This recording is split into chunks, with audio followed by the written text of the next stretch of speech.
The Chamber of Commerce saw it fit to make the release in anticipation of the reading of the budget. It's a continuation from our consultation that we have had with government.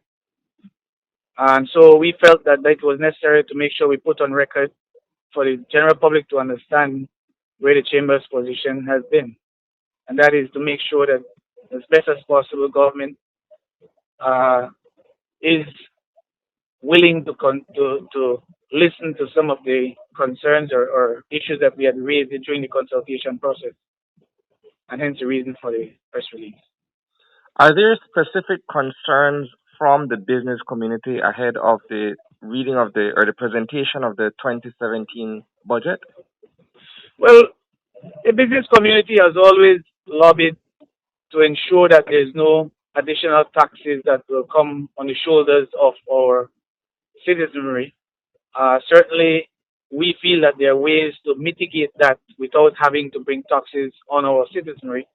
During our consultation, we certainly looked at a three-pronged type of approach where we thought that first and foremost, before you even consider looking at taxes or increasing taxes, we must first put our house in order, and that is to reduce the operational cost of the government.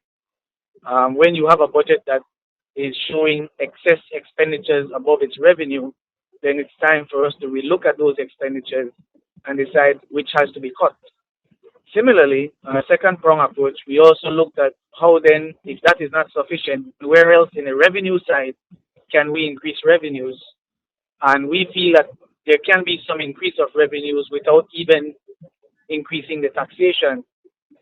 One of which is to try and look at the leakages, the administration of taxation, where, in our opinion, it's not capturing the entire business community.